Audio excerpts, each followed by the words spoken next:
Analyse financière, le retour sur investissement, présenté par Better Study, le cours de comptabilité en ligne. Dans cette vidéo, nous allons voir un ratio financier utilisé pour évaluer la rentabilité économique de l'entreprise.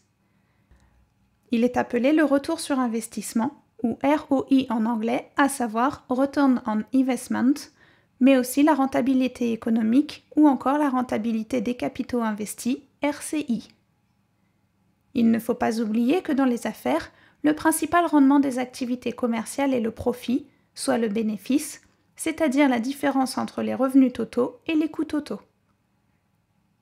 Mais pour générer un profit, les entreprises doivent investir dans les actifs nécessaires au développement de leur activité, comme les matières premières ou les marchandises destinées à la revente, les actifs immobilisés, comme des véhicules, des machines de production, et des biens immobiliers, par exemple des entrepôts ou des points de vente s'il s'agit de détaillants. Le retour sur investissement consiste à mesurer le rendement relatif du bénéfice par rapport au montant investi dans l'entreprise, c'est-à-dire dans les capitaux totaux. Voici la formule. ROI égale EBIT divisé par capitaux totaux moyens. Le ROI donne une indication de l'efficacité avec laquelle une entreprise transforme son capital investi en profit.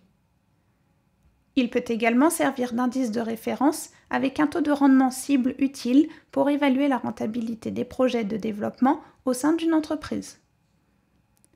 Par exemple, cela peut être un indicateur d'aide à la décision pour lancer ou non une nouvelle offre ou entrer sur un nouveau marché géographique.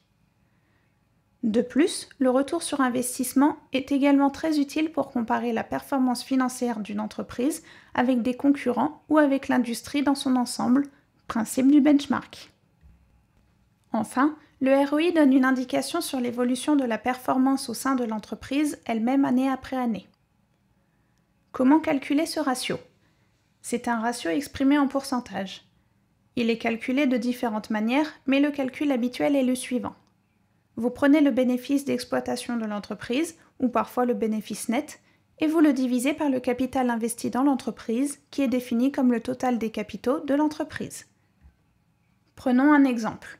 L'entreprise X présente des capitaux étrangers de 500 000 francs et des capitaux propres composés d'un capital action d'1 million et de réserves de 250 000 francs. Cela donne des capitaux propres d'1 250 000 et des capitaux totaux d'1 750 000. Le compte de résultat fait apparaître un profit de 400 000 francs.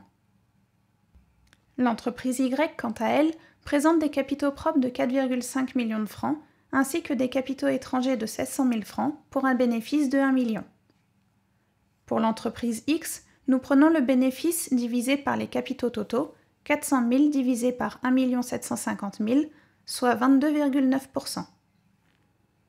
Idem pour l'entreprise Y, où le bénéfice est de 1 million divisé par les capitaux totaux de 5 200 000, ce qui donne un ratio de 19,2%. Comment analyser ces ratios ? On s'aperçoit que les deux entreprises ont un niveau de rentabilité proche, autour de 20%. Pourtant, l'entreprise Y a un bénéfice significativement plus élevé que l'entreprise X. La raison est que le ROI est une mesure relative, de facto, qui ne se base pas sur la valeur absolue, en l'occurrence le niveau du bénéfice. L'entreprise Y a certes un bénéfice plus important, mais il en va de même pour son capital. C'est pourquoi la rentabilité de ces entreprises est ici proche, malgré une différence importante au niveau du bénéfice. Cette vidéo vous a présenté l'analyse financière, le retour sur investissement. Merci de nous avoir suivis et à bientôt sur Better Study.